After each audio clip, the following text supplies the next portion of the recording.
Embora nossa aula trate sobre o acoplamento excitação-contração no músculo cardíaco, vários dos experimentos que nós vamos fazer aqui e das conclusões que nós vamos tirar foram feitos utilizando como modelo o músculo estriado esquelético, como vocês podem ver nesse desenho. Esse esquema mostra uma representação de um experimento onde nós vamos fazer contrações isométricas. O que significa isso? Iso, mesmo, métrico, tamanho. Então, o músculo vai se contrair, não alterando o seu tamanho. Como é que isso pode ser feito? Nesse caso, um pedaço de músculo, como por exemplo o bíceps, ele é fixo de um lado por uma haste, por exemplo, e de um outro lado ele é acoplado a um equipamento que a gente chama de transdutor. Quando esse músculo é estimulado por um par de eletrodos, por exemplo, ele toma uma espécie de um choquezinho, ele tende a se contrair.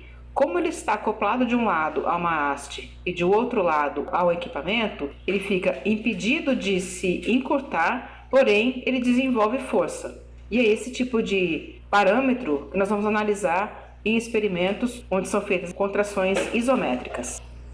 Vamos analisar o que acontece com esse músculo em relação a desenvolvimento de força ou tensão em função do tempo, que é o que está mostrado aqui nesse gráfico. Cada triângulozinho desse mostrado aqui embaixo significa um estímulo que esse músculo recebeu.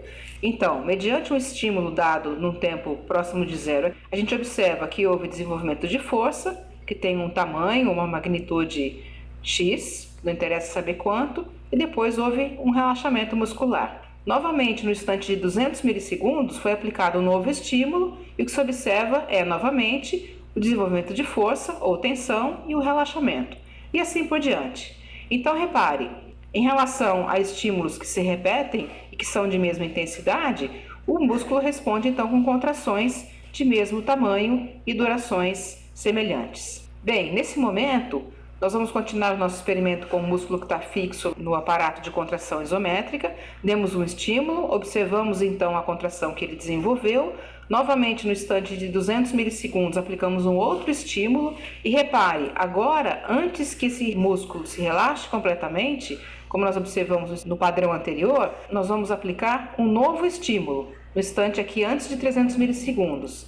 Nesse momento, com um novo estímulo, o músculo é capaz de produzir uma nova contração e somar então uma força à força que ele desenvolveu anteriormente. A esse fenômeno nós chamamos de somação temporal, ou seja, o músculo estriado esquelético é capaz de somar forças se for assim recrutado.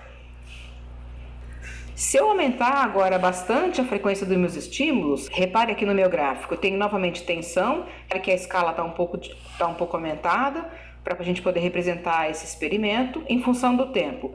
Cada triângulo desse, novamente, é um estímulo que foi dado. Então, vejam lá, eu dei um estímulo inicial, observei uma contração e um relaxamento, e agora eu vou dar uma série de estímulos repetidos, numa frequência bastante aumentada, e eu observo que em resposta a esses estímulos, há um aumento enorme na força ou na tensão desenvolvida por esse músculo, tá certo? Até que essa força ou essa tensão atinja um platô, ou seja, uma magnitude, um tamanho, uma intensidade máxima, e após um determinado tempo, essa célula ou esse músculo entra em fadiga.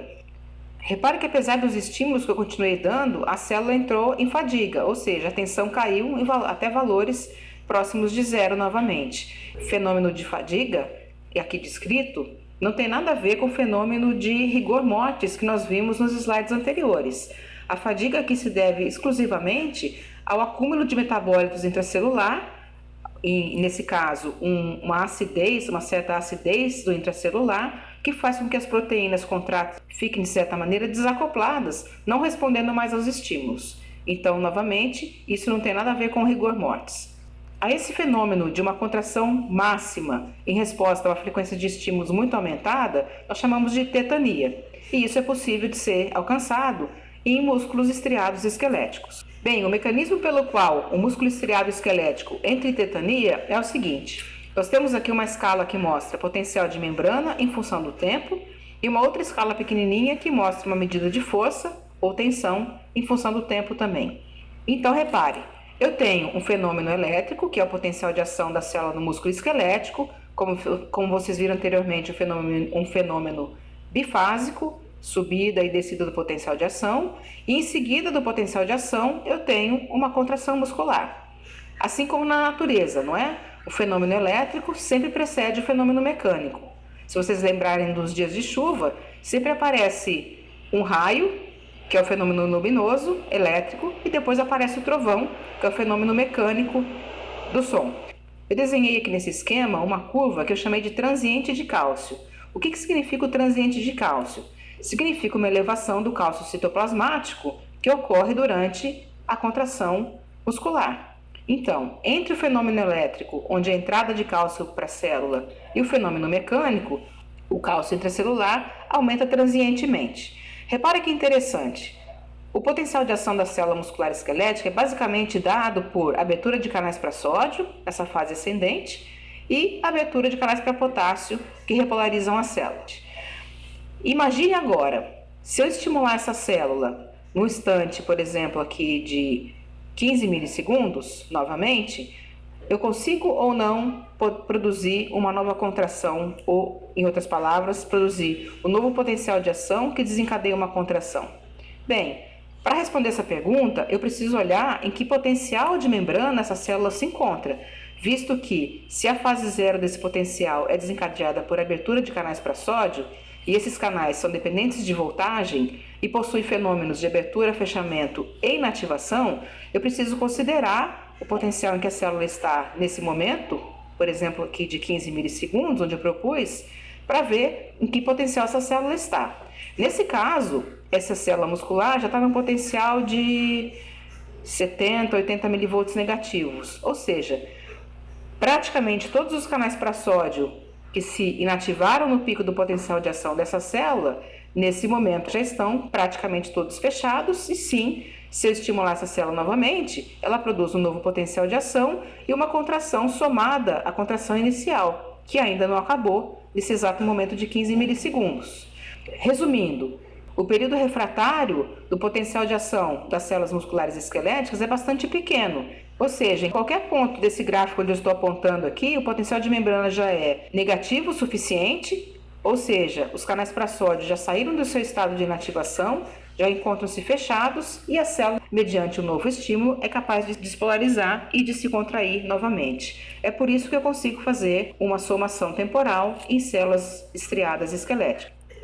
No caso do músculo cardíaco, a coisa é bastante diferente. Veja que eu tenho novamente um gráfico de potencial de membrana em função do tempo, e do lado direito eu tenho a elevação do cálcio intracelular. Nesse caso, não fui eu que desenhei o transiente de cálcio, ele está desenhado aqui originalmente de acordo com a figura retirada desse paper. Vejam lá, eu tenho então o potencial de ação de uma célula ventricular clássica, seguido então, mais tardiamente, da contração muscular, igualzinho ao outro. Primeiro acontece o fenômeno elétrico, depois o mecânico. Entre os dois fenômenos, ocorre uma elevação transitória do cálcio intracelular devido à liberação de estoques de cálcio do retículo sarcoplasmático. A pergunta agora é a seguinte: será que eu consigo somar uma outra contração a esta inicial nessa célula cardíaca? Vamos dizer que eu queira dar um novo estímulo nessa célula cardíaca no instante de 200 milissegundos.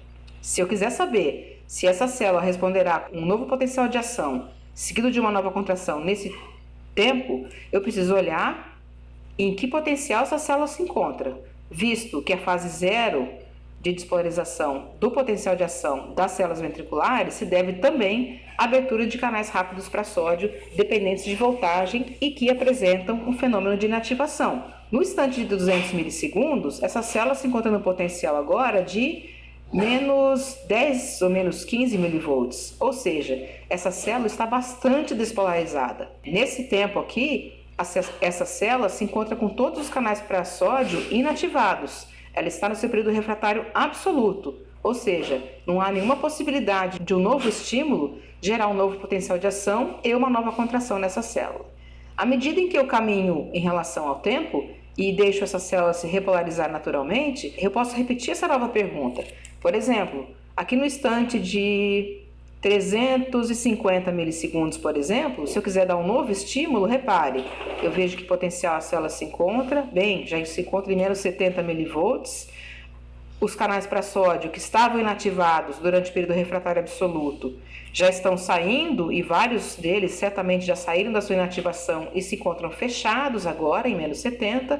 E agora sim, se eu estimular a célula cardíaca nesse momento, eu consigo um novo potencial de ação e uma nova contração.